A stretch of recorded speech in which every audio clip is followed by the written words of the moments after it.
Hi అండి, welcome back to sweet tooth bakes. నేను మీ లక్ష్మిని. చాలామంది ఎప్పటి నుంచో అడుగుతున్నారు నేను చేసే చికెన్ కూర వీడియో చేయమని. అందుకే ఈరోజు వాళ్ళందరి కోసం ఈ వీడియో చేశానండి. చాలామందికి నేను చేసే చికెన్ కూర అంటే చాలా ఇష్టము. అందుకే ఈరోజు వాళ్ళ కోసం ఈ చికెన్ కర్రీ ఎలా చేయాలో చూపించబోతున్నాను. ఎలా చేయాలో చూద్దాం ఇప్పుడు. ఫస్ట్ కడాయిలోకి కూరకు సరిపడా నూనె తీసుకొని, ఏదన్నా తీసుకోవచ్చండి, ప్రెషర్ ప్యాన్ కానీ కడాయి కానీ ఏదైనా తీసుకోవచ్చు.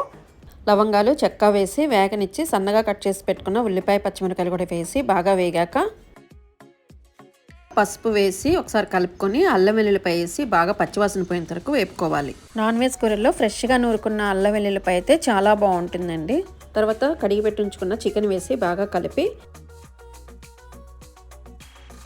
రుచికి సరిపడిన ఉప్పు వేసి నీళ్ళు ఎగిరేంత వరకు ఉడికించుకోవాలి. ఇలా ఉడికించడం వల్ల మనకి కూర అనేది నీసు వాసన రాకుండా ఉంటుంది.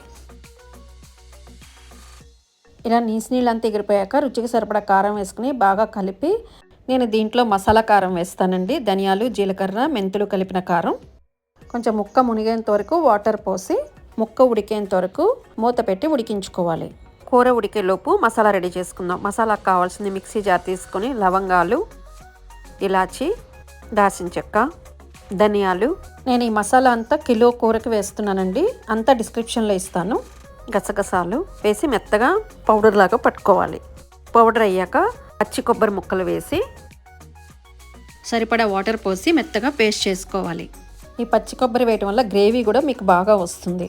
ఇలా మెత్తగా పేస్ట్ అయ్యాక 3 వంతులు ఉడికిన కూరలో వేసి ఆ మసాలా జార్లో కొంచెం వాటర్ పోసి అంతా వేసుకుని ఒకసారి కలిపి, first time non veg curry చూపిస్తున్నానండి నా ఛానల్లో.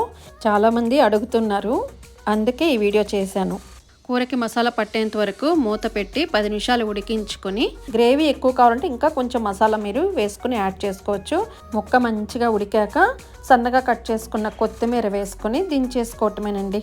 దీన్ని అన్నంలో కానీ, చపాతీలో కానీ, వేడివేడి గారెల్లో కానీ తింటే చాలా బాగుంటుందండి. ఈ రెసిపీ అడిగిన వాళ్ళందరూ నేను చెప్పినట్టు ట్రై చేయండి.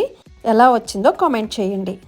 నా వీడియోస్ కనుక నచ్చినట్లయితే లైక్ చేయండి, షేర్ చేయండి, నా ఛానల్ని సబ్స్క్రైబ్ చేసుకోండి. Thank you for watching from sweet tooth bakes.